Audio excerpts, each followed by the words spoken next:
I accidentally connected to my wife's Bluetooth and heard, "Once his mother dies and we get the inheritance, I'm filing for divorce." I said nothing and doubled my work hours. But when Mom's will was read, my wife learned I'd used those extra hours to— I never meant to hear it. That's the hell of it. 9 years of marriage, and it took one accidental Bluetooth connection to show me who Laura really was. It happened last Wednesday. My old man always said technology would be the death of us all. Maybe not death, but damn if it didn't kill my marriage in under 30 seconds. I was heading to grab lunch when my phone connected to Elle's car speakers. It happens sometimes. Her Camry was parked outside the sandwich shop where she was meeting Hannah. My phone usually connects to her car before it connects to mine if they're both nearby. Just one of those annoying tech quirks we'd laugh about.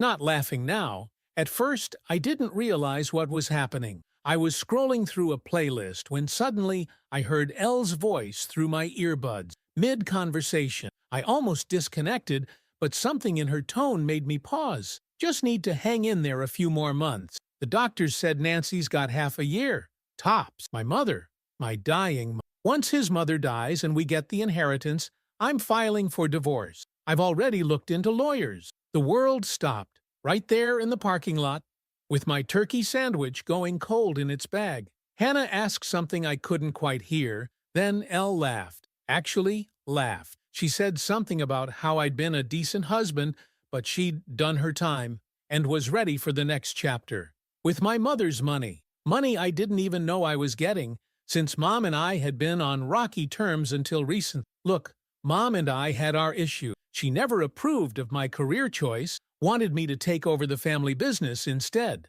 We barely spoke for years until her cancer diagnosis 6 months ago. Elle was the one who pushed me to reconcile, always talking about forgiveness and family being everything. Now I understood why. I disconnected and sat in my truck for almost an hour, trying to process what I'd heard. 9 damn years together. No kids, thankfully. Just a house I'd put most of the down payment on and renovated with my own hands. A life I thought we'd built together. I wanted to drive straight to that sandwich shop and confront her. Hell, part of me wanted to text Hannah and ask her what kind of friend listens to divorce plans over turkey wraps. But my old man didn't raise a fool. When someone shows you who they are, you don't give them a chance to put the mask back on. So I went back to work, said nothing about it. That night, Elle asked why I was quiet. I told her I was worried about Mom. She hugged me, told me everything would work out. Her fingers rubbed my back in small circles while she whispered that we'd get through this difficult time together. The performance deserved an award. For 3 days, I watched her. Every sympathetic nod when I mentioned visiting Mom. Every time she asked if we should bring anything to Sunday dinner. Every sweet gesture suddenly looked like a calculated move in a game I didn't know we were playing. Mom's gotten worse. The cancer's aggressive, pancreatic, and she's down to skin and bones now.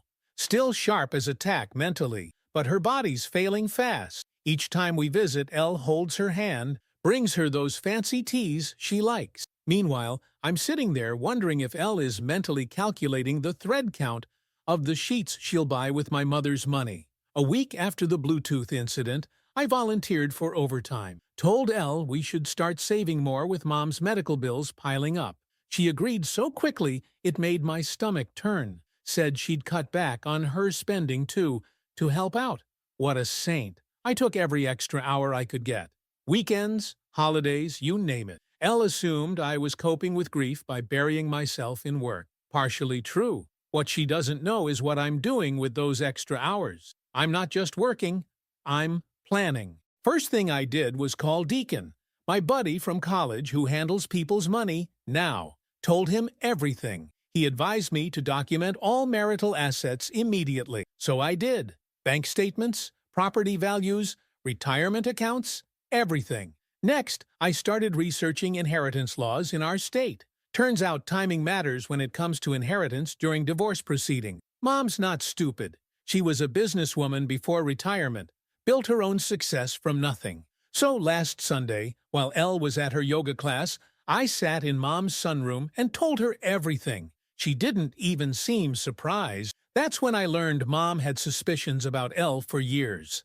Little comments, the way Elle's interest in family gatherings increased after Mom's success was mentioned in a local publication. How Elle started suggesting Mom change financial advisors right around the time we got married. Mom squeezed my hand with what little strength she had left and told me not to worry. She'd handle it.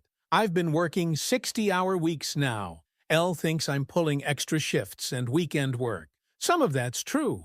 The rest of the time I'm meeting with Mom's estate attorney, documenting everything, and setting up my own accounts that Elle knows nothing about. Last night, Elle suggested we look at vacation properties for after.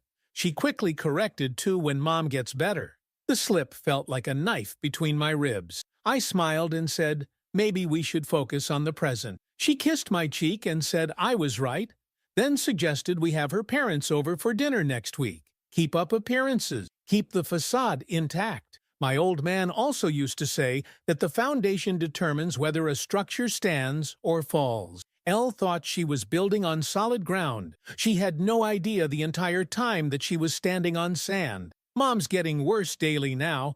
The doctors are talking weeks, not months. Each time we visit, Elle gets more attentive, more caring. Yesterday, she brought photo albums and sat by Mom's bed, reminiscing about family gathering. I watched her performance while something cold hardened in my chest. I'll be there for Mom until the end. I'll grieve her properly. What I won't do is give Elle the satisfaction of taking what Mom built. The inheritance, the divorce, the whole damn plan. It's all coming, just not the way Elle expects. I've got my own blueprints now. In the meantime, I keep taking those overtime hours, keep watching, keep planning. Elle thinks she's playing chess while I'm still learning checkers. She has no idea we're not even playing the same game. Update: it's been almost 6 weeks since the Bluetooth incident. 6 weeks of watching Elle butter her toast in the morning, while mentally calculating how much of my mother's money she'll walk away with. 6 weeks of overtime that wasn't really overtime. A lot of you asked for an update, so here it is. Buckle up.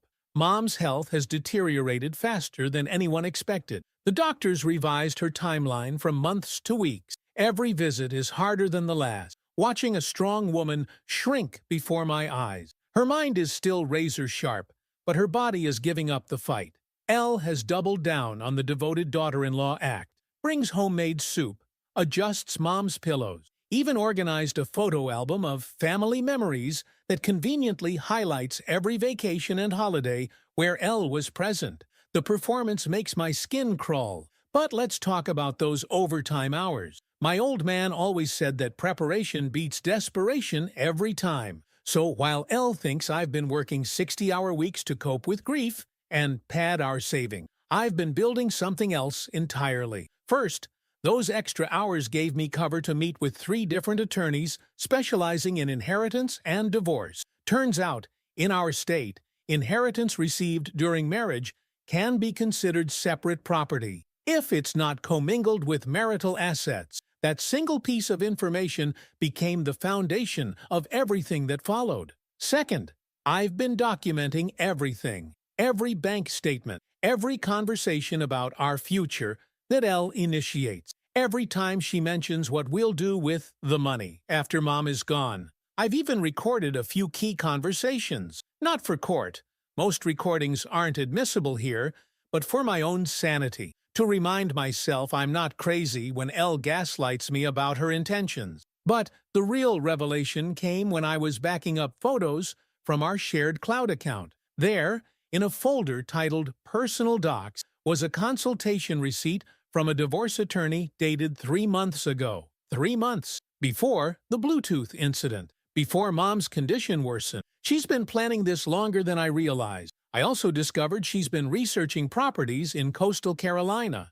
Beachfront condos specifically. Always her dream, she said. Apparently, her dream costs exactly what she estimates my inheritance will be. What a coincidence. The sickest part of all this is watching her with Mom. Elle held a napkin to Mom's mouth yesterday as she coughed, then rubbed her back gently. Mom thanked her for being such a good daughter. My stomach turned to concrete. Elle caught my eye across the room and smiled. That same smile she gave me on our wedding day. The mask never slips, not even for a second. Now for the part that kept me up for 3 nights straight, telling Mom. I debated this with myself for weeks. Mom's dying. Does she need this burden? This betrayal in her final days? But the alternative, letting her die believing Elle loved her like a daughter, felt worse somehow. Last Tuesday, while Elle was at her weekly lunch with Hannah, I sat by Mom's bed and told her everything. The Bluetooth conversation, the divorce attorney, the planned exit strategy. Here's the thing about my mother. She built a business empire from nothing after my dad died. She's forgotten more about strategy than most people will ever know. She didn't cry, didn't even seem surprised. Instead, she reached for the notebook she keeps by her bed and started writing. Names, numbers, instructions. When she finished, she handed me a list of people to contact and told me to bring her attorney to the house the next day. Not in 2 days, not when she felt stronger, the next day. My mother, even while dying, is a force of nature. The attorney came. Mom made changes to her will and estate plan. I wasn't in the room. He insisted on privacy, but afterward, Mom seemed more peaceful than I'd seen her in weeks. She squeezed my hand and told me that some lessons cost more than others, but at least I wouldn't have to pay for this one twice. Meanwhile, Elle has started making subtle suggestions about our future. Maybe we should combine our accounts to simplify things during this difficult time. Maybe we should look at investment properties as a distraction from grief. Maybe she should be added to my existing account in case something happens to you too. Each suggestion comes wrapped in concern and love, each one designed to position her closer to money she thinks is coming her way. I've been non-committal, too busy, too emotionally drained. We'll talk about it after things settle down. She's getting frustrated, but hiding it well. Yesterday, she left a browser window open to an article about estate tax planning for widows, subtle as a sledgehammer. 3 days ago, Deacon came over while Elle was out. We sat in my garage with the door closed and reviewed everything I'd gathered. The legal consultations, the evidence of planning, the property searches. He's been my rock through all this, the only person besides Mom who knows the whole truth. He agreed my approach was solid, but warned me about one thing. Once this all comes out, there's no going back, no chance at reconciliation. Was I sure this was what I wanted? Hell yes, I was sure. My old man also used to say that trust is like concrete. Once it sets, it's impossible to reshape. What Elle did wasn't just break trust. She shattered the foundation of our entire relationship. 9 years built on calculation rather than love. Mom took a turn for the worse yesterday. The hospice nurse says it's a matter of days now. Elle has barely left her side, holding her hand, dabbing her forehead with a cool cloth, playing the grieving daughter-in-law to perfection. I watch this performance while fighting back the urge to expose her right there. But Mom catches my eye and gives an almost imperceptible shake of her head. Wait, she's telling me. Just wait. So I wait. And I work my overtime. And I prepare. The most unexpected development came 2 days ago when Mom's best friend, Avery, pulled me aside during a visit. I've known Avery my whole life. She's practically a second mother to me. She asked me point blank if I knew what Elle was really after. Before I could answer, she told me she'd had suspicions about Elle for years. Small comments, questions about Mom's estate that seemed inappropriate. The way Elle's interest in family gatherings increased after Mom's business success was mentioned in that publication. Turns out Mom wasn't the only one who saw through Elle's act. Avery's been keeping notes too. Dates, comments, observations over the years. She handed me a small journal with entries going back to our wedding. Evidence I never knew existed from a source Elle would never suspect. The weight of carrying this secret while watching Mom fade has been crushing. There are moments I almost break, almost confront Elle just to see the mask fall. But every time I get close, I remember what's at stake. Mom deserves to see this through her way, and I deserve whatever protection her final plan provides. Mom's attorney came again today. More paperwork, more signatures, more private conversations I wasn't privy to. Afterward, Mom asked for a moment alone with me. Her voice, normally so strong, has faded to just above a whisper, but her words were crystal clear. The will reading is scheduled for the day after the funeral. All parties named in the will are required to attend in person if they want to receive their inheritance. The executor has specific instructions that cannot be deviated from. I asked Mom what she'd done, what changes she'd made. She just smiled. That same steely smile she used to give competitors right before she outmaneuvered them in business deals. She told me to trust her,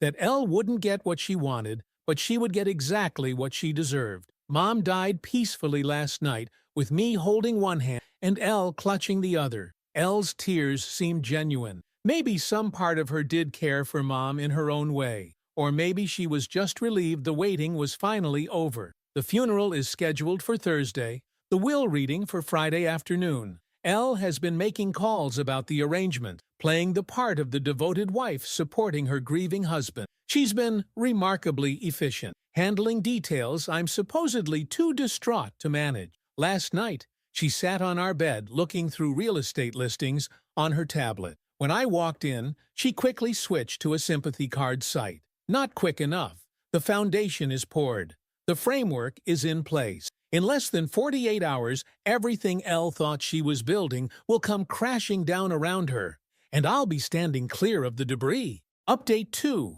They say revenge is a dish best served cold. Mine came with a side of irony and the distinct taste of justice. The funeral was exactly what Mom would have wanted. Small, dignified, no unnecessary drama. Elle played her part flawlessly. The supportive wife consoling her grieving husband, accepting condolences with just the right amount of sadness in her eyes. She even teared up during the eulogy. Oscar-worthy performance, really. What caught my attention was how she kept glancing at her watch throughout the service. Not obviously, just quick flicks of her wrist when she thought no one was watching. Counting down the hours, suppose. Waiting for the next day's will, reading like a kid on Christmas Eve. That night, she suggested we open a bottle of Mom's favorite wine to honor her memory. As we sat on our back deck, Elle reached for my hand and told me she was thinking about our future, how we needed to support each other through this difficult time,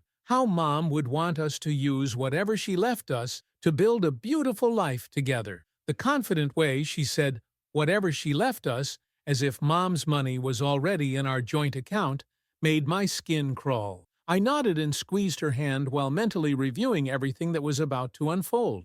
My old man always said that patience is more than a virtue. It's a weapon when used correctly. After 7 weeks of playing dumb, my patience was about to pay off. The will reading was scheduled for 2 p.m. at Mom's attorney's office. Elle spent the morning working from home, which apparently meant researching beachfront properties and texting Hannah about renovation ideas. She picked out her outfit with unusual care, a conservative black dress that somehow managed to look both respectful and celebratory at the same time. The attorney's office was exactly what you'd expect. Leather chairs, dark wood, and the faint smell of lemon polish. Mom's attorney Blake welcomed us with somber handshakes. Avery was already there, along with 2 of Mom's longtime business partners, and, surprisingly, Deacon. Elle raised an eyebrow at Deacon's presence but said nothing. Blake explained that everyone named in Nancy's will was required to be present for the reading, per her explicit instruction. Then he pulled out a thick document and began. The first few minutes were standard. Legal terminology, official declaration, nothing unexpected. Elle sat perfectly still beside me, her posture relaxed but alert, like a cat watching a mouse hole. I could practically hear her calculating potential dollar amounts in her head. Then Blake reached the main portion of the will, and everything changed. Mom had restructured her entire estate. Instead of leaving her assets directly to me as everyone expected, she had created an irrevocable trust. I was named as the primary beneficiary and sole trustee with complete control over all assets. The trust included her house, investment portfolios, business interests, and liquid assets, essentially everything she owned. Elle's hands tightened on her purse strap as Blake continued. The trust had specific distribution guidelines and could not be contested without forfeiting all benefit. There was also a detailed list of personal items left to various people.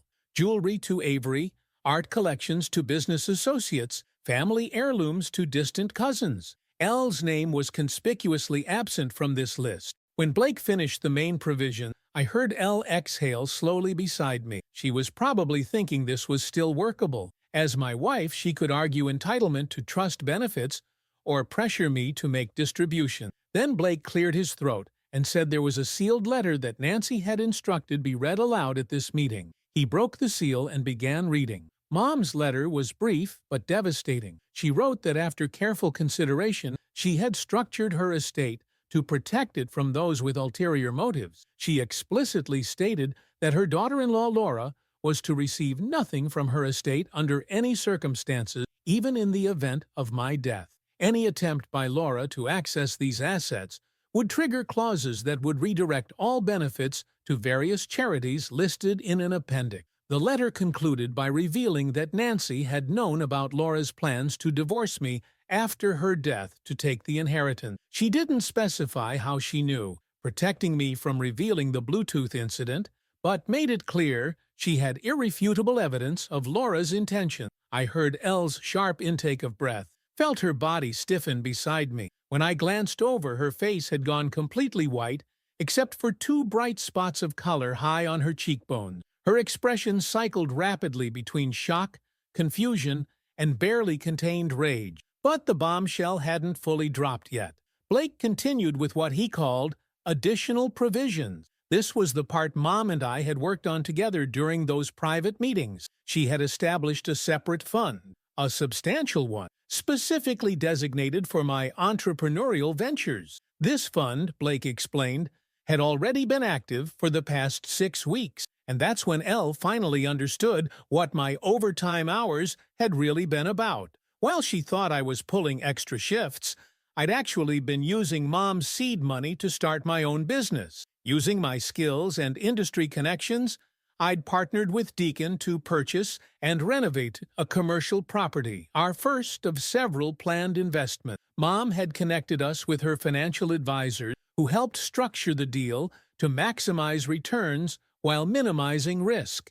The business was already profitable, and it was registered solely in my name, established with premarital funds, making it separate property in our state. Elle's eyes darted between me and Deacon as the reality sank in. Not only would she not get Mom's money, but I'd use the past 6 weeks to build a financial firewall she couldn't breach. When the reading concluded, everyone exchanged awkward glances, clearly sensing the tension. Avery squeezed my shoulder as she left. Deacon made a show of checking his phone and mentioned we had a meeting with a potential client later. Only Blake seemed oblivious to the undercurrents as he gathered his papers and offered standard condolences. The drive home was silent. Elle stared out the window, her body angled away from me. I could practically hear the gears turning in her head, recalculating, looking for angles, planning her next move. She broke the silence only once, asking in a carefully neutral tone if I'd known about these arrangements beforehand.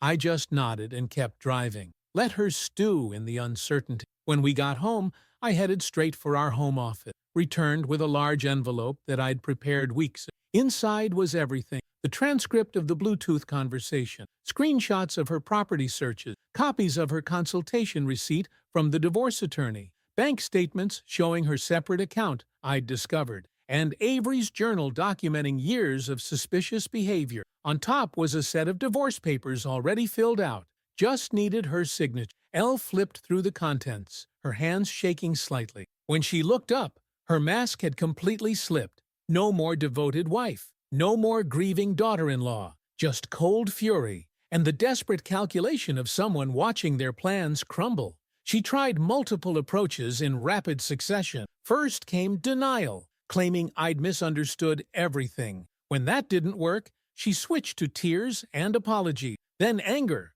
How dare I spy on her and conspire with my mother? Finally, threats about what her attorney would do when they saw how I'd manipulated a dying woman to cut her out. I let her cycle through the entire performance without interruption. When she finally ran out of steam, I told her she had 48 hours to pack her things and leave. The house was in my name, another detail she'd overlooked when we bought it.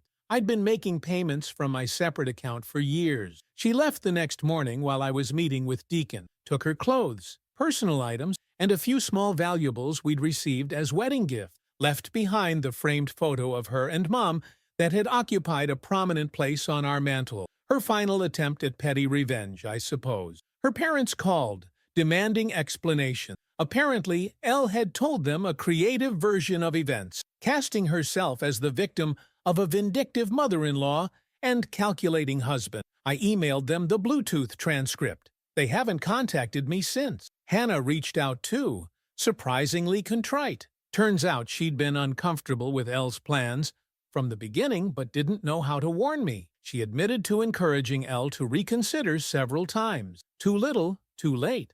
But at least she had some semblance of a conscience. The divorce proceedings are moving forward without drama. Elle's attorney saw the evidence and advised her to settle quickly. She'll get nothing beyond her personal property and the contents of her own accounts. Last week, I drove by the beach property she'd been eyeing, the one she planned to buy with our inheritance. It's being developed as luxury vacation rentals now, by us. Deacon and I closed the deal using profits from our first venture, with backing from Mom's business partners who were impressed by our initial return. My old man used to say that the true measure of a building isn't just how it stands, but what happens when a storm hits. Elle thought she was the storm that would collect the insurance payout. Instead, she discovered I'd been quietly building a shelter she couldn't touch. Mom's been gone 2 months now. I miss her every day. Sometimes I catch myself picking up the phone to call her with a question or share a success. Those moments still knock the wind out of me, but there's peace in knowing her legacy is protected. Not just her money, but her values, her belief that loyalty matters, that actions have consequences. As for Elle, I heard she's taken a position in another state. Starting over, I guess. Sometimes I wonder if she ever really loved me, even at the beginning. Then I remember it doesn't actually matter anymore. The foundation she thought she was building on turned out to be quicksand, and I'm not throwing her a rope.